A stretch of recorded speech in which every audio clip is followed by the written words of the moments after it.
बच्चों निहित अथवा संयुक्त फलनों का अवकलन, ये मेरा आप देख रहे हो ये छठा लेक्चर है अवकलन का, लेकिन ये निहित फलन का तीसरा लेक्चर है। ठीक, मैंने आपको इसे पिछली क्लास में होमवर्क दिया था और आपने करके वो होमवर्क मेरे व्हाट्सएप पे सेंड किया होगा, लेकिन किसी कारणवश मैं उसको हल नहीं कर पा रहा क्योंकि मेरी मोबाइल ख़राब हो चुकी है। तो 1-2 दिन में मैं व्यवस्था करके आपके सारे आंसर मैं दे दूंगा आपको व्हाट्सएप पर, ठीक है ना। अब ध्यान से देखें, अब मैं कुछ और फॉर्मूले बताने जा रहा हूँ निहित फलन के लिए कैसे अवकलन हमें करना है। ध्यान से देखिएगा, मैं बताने जा रहा हूँ आपको चरघातांकीय संयुक्त फलन का अवकलन कैसे करते हैं। देखिएगा ध्यान से, ddx ऑफ e के पावर fx, यदि e के पावर मेरा fx है तो सबसे पहले e आधार, देखिए e के पावर x, e के पावर x जब हम अवकलन करते हैं तो आपको याद होगा इसका फार्मूला ये हो जाएगा e के पावर x। इसको x समझिए, ये x है नहीं, इसको x समझिए, ठीक है। इसको x समझिएगा, मतलब इसका अवकलन करेंगे e के पावर x तो आ जाएगा e के पावर x इंटू e के पावर x का अवकलन हो जाएगा e के power x into ddx of fx, अर्थात पावर का अवकलन हमें दोबारा करना पड़ेगा। पावर का अवकलन दोबारा करना पड़ेगा, लेकिन मैंने किया, इसी को हम बोलते हैं चेन डिफरेंशिएशन। इस तरह की एग्जांपल देखिए आप, एग्जांपल 1 ddx ऑफ e के पावर sin x, तो ये हो गया e और ये हमारा x हो गया e के पावर x, स्क्वायर ये x है नहीं, x समझिए, तो इसको x समझेंगे तो e के पावर x, e के पावर x का अवकलन करेंगे तो आएगा e के पावर x उतना ही इनटू फिर से पावर का अवकलन होगा, यानी कि ddx ऑफ sin x, इसका मतलब होगा e के power sin x into sin x का फिर से अवकलन करेंगे क्या आ जाएगा cos x, तो पूरा आंसर हमारा हो जाएगा e के power sin x into cos x। चरघातांकीय फलन में बच्चों मेरा एक फलन और आता है जिसे हम बोलते हैं a के पावर x। a के पावर x का मतलब देखिए क्या होगा, इसका अवकलन ddx ऑफ a के पावर fx। ठीक, जब a के पावर fx का हम अवकलन करेंगे तो a के पावर fx का हमारा अवकलन हो जाएगा, a के पावर fx का ही हो जाएगा a के power fx into log a to the base e। ध्यान से देखिएगा, a के पावर fx हो जाएगा a के power fx into log a to the base e, log a हो जाएगा लेके log a to the base e into, अब इस पावर का अवकलन करेंगे यानी कि ddx ऑफ fx। ध्यान से देखें, एक एग्जांपल 1 इसमें भी देखें, ddx ऑफ 3 के पावर cos x, आई 3 के पावर cos x का जब हम अवकलन करेंगे हो जाएगा a, यहाँ a की जगह 3 है, ध्यान से देखिए a की जगह 3 है और पावर में fx की जगह cos x है, यानी कि ये चरघातांकीय फलन है और ये संयुक्त फलन हमारा हो जाता है बच्चों। तो इसका अवकलन करेंगे तो a के पावर x, तो आप देखें a के पावर fx था तो a के पावर fx है, लेकिन पूरा इतना ही चला आएगा e के पावर 3 के power cos x into log कितना log 3 to the base e, देखिए log 3 to the base e लिखने के बाद बच्चों फिर से हम अवकलन करेंगे ddx ऑफ cos x, और आप जानते हैं कि cos x का हमारा क्या अवकलन होता है, तो ddx ऑफ 3 के power cos x is equal to ये हो जाएगा हमारा 3 के power cos x into log 3 to the base e into, अब ध्यान से देखें cos x का अवकलन करेंगे आ जाएगा माइनस sin x, ये पूरा हो जाएगा minus 3 cos x into log 3 to the base e into sin x। ठीक, ध्यान रखिए बच्चों, ये मैंने आपको a के पावर fx का अवकलन बताया। अब आगे मैं आपको बताने जा रहा हूं अवकलन log x का, log fx, तो log fx का जो अवकलन आप जानते हैं, आप देखें ddx ऑफ log fx, तो log fx का अवकलन करेंगे तो पहले log का अवकलन करना होगा फिर fx का अवकलन करना होगा, तो जब log का अवकलन करेंगे तो log x का हो जाएगा 1/fx। ध्यान से देखिएगा, log fx का हो जाएगा 1/fx into ddx of fx। एक छोटा सा एग्जांपल देख सकते हैं इसमें, example 1 ddx of log of 10x। ठीक, log ऑफ 10x का अवकलन करेंगे तो log का होगा फिर 10 होगा, log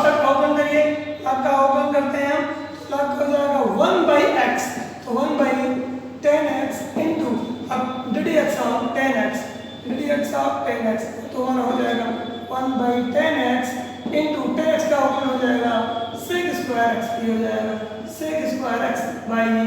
10x, ये हमारा आंसर हो जाएगा। बच्चों अब मैं आपको एनसीईआरटी की क्वेश्चन हल कराने जा रहा हूँ। देखिए मैंने लिखा होगा एनसीईआरटी 5.2, यानी कि अभी मैंने आपको 5.1 जिसमें कि सततता है, सात्यता, ठीक, मैंने अभी इसे पढ़ाया नहीं है आपको, मैंने इसे 11th में थोड़ा सा पढ़ाया था, 12th में अभी ये बाकी है, ठीक, इसलिए अभी मैंने इसको छोड़ा हुआ है। पहले मैंने आपको आउटलाइन स्टार्ट किया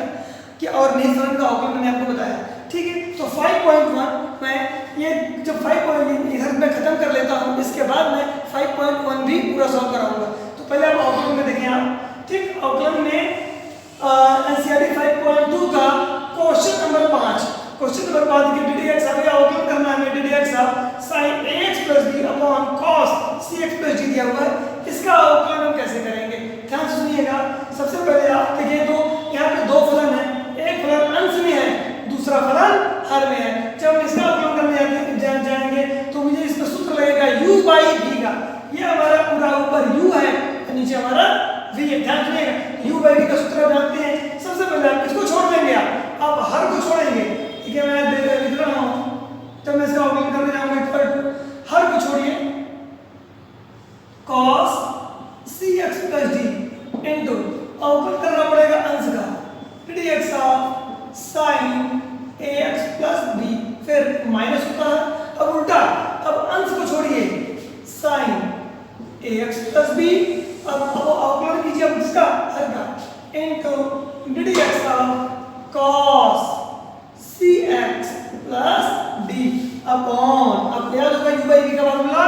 अपॉन हर का वर्ग, हर का वर्ग का मतलब क्या हो जाएगा, ये cos square cx plus d। अब देखिए इसका मैं आउटलाइन करने जा रहा हूँ, ये देखें ये ऐसे रह जाएगा cos cx plus d into, outline कीजिए, पहले साइन का आउटलाइन करेंगे और फिर साइन के कोण का भी आउटलाइन होता है, ध्यान सुनिएगा। इसमें भी आपका चेन डिफरेंशिएशन लगेगा क्योंकि ये भी निहित फलन है, साइन के अंदर देखिए निहित हुआ है कितना x plus b, तो पहले हम साइन का आउटलाइन करेंगे फिर x plus b का आउटलाइन करेंगे, तो ये हो जाएगा sin x का आउटलाइन होता है cos ax plus b into, अब हमें फिर से इसके अंदर के ddx ax plus b का आउटलाइन करना होगा, माइनस देखिए sin ax plus b को छोड़ देंगे, ठीक, अब मुझे आउटलाइन करना होगा cos x का होगा कितना, माइनस sin x हो जाएगा, इसके में ब्रैकेट लगा रहा हूँ, माइनस में आ रहा है तो minus sin cx plus d, तक आपने इनटू, अब देखिए फिर से मुझे cos के कोण का भी आउटलाइन करना होगा, इसलिए अब देखिए मैं आउटलाइन करने जा रहा हूँ ddx cx plus d। ध्यान से अब बच्चों ये पूरा हम डिवाइड कर लेंगे इस तरीके से, ध्यान से देखिएगा, ये इसके साथ इनटू में है, मैंने नीचे लिख दिया, आगे जगह नहीं था मेरे पास इसलिए, अब नीचे हो जाएगा ये cos square cx plus d। तो आप फिर से आउटलाइन देख सकते हैं, मैंने cos को छोड़ा, यहाँ पे sin का आउटलाइन किया, sin का आउटलाइन मेरे पास cos आया, फिर उसके कोण का किया, उसी तरीके से आप यहाँ पे देख सकते हैं। अब आगे आप देख लें,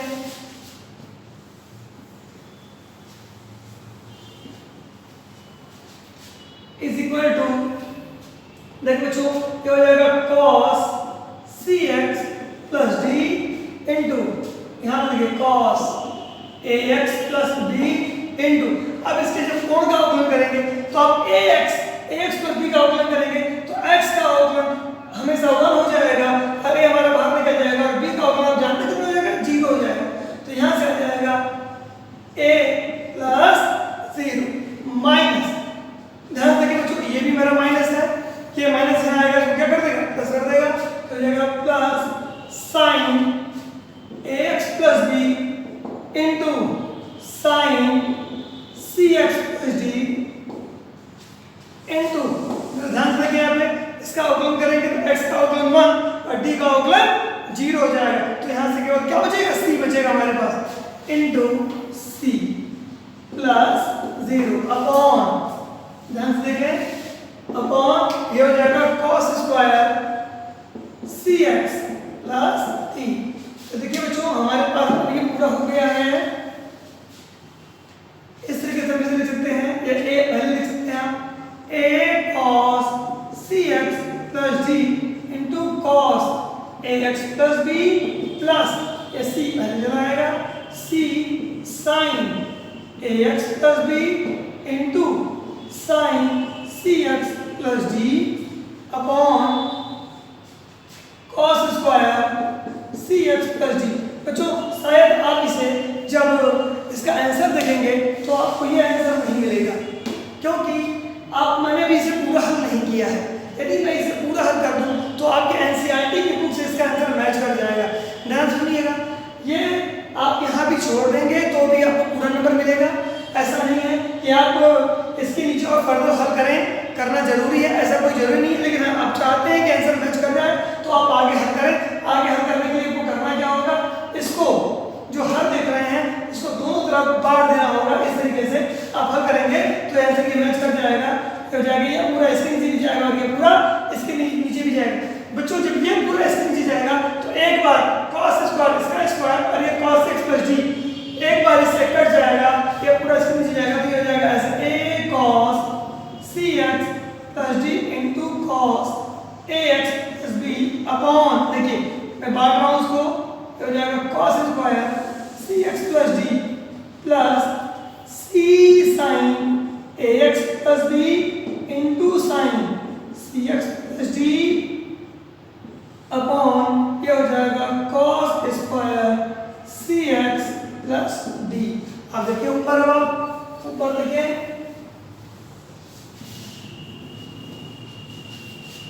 ये देखिए बच्चों, ये पूरा इससे एक बार इससे कट जाएगा, एक बार नीचे बचेगा, एक बार जो नीचे बचेगा वो cos बचेगा, ऊपर भेजेंगे वो sec हो जाएगा। ये पूरा आएगा हमारे पास, ये आ जाएगा हमारे पास, ध्यान से देखें, क्या आ जाएगा हमारे पास a cos ax plus b यहाँ से बचेगा, ax प्लस b यहाँ से बचेगा इंटू, जब ये cos एक बार इससे कटेगा एक बार बचेगा उसको ऊपर ले जाइए, ये हो जाएगा into sec cx plus d, ठीक, प्लस अब यहाँ देखें आप, यहाँ c बचा, ध्यान सुनिए, यहाँ पे आप देख रहे हैं, आप यहाँ ध्यान से देखिएगा कि यहाँ पे sin cx प्लस d है और यहाँ पर एक cos स्क्वायर, cos दो बार है तो एक cos इसके साथ जाकर के tan बन जाएगा और एक cos नीचे से ऊपर जाकर sec बन जाएगा और ये हो जाएगा हमारे पास c sin ax plus b, यहाँ पे ये बन जाएगा, ये एक cos इसके साथ कंबाइंड हो जाएगा, sin बाई cos tan हो जाएगा, tan cx plus d into एक बार से cos नीचे बच जाएगा ऊपर भेजेंगे, ये हो जाएगा sec cx प्लस d। ये हमारा आंसर हो जाएगा और जरूरत पड़े तो और आगे आप थोड़ा बहुत और भी से सॉल्व कर सकते हैं, ठीक है। जो मैंने आपको पांचवा क्वेश्चन इसलिए बताया कि मैं उम्मीद करता हूँ कि आप 1 से लेकर 4 तक क्वेश्चन कर जाएंगे। बच्चों का पांचवा क्वेश्चन बचता है, इसलिए मैंने पांचवें क्वेश्चन को आपके सामने डील किया है यहाँ पे, ठीक है। तो आप ध्यान से देख लें और सॉल्व कर लें।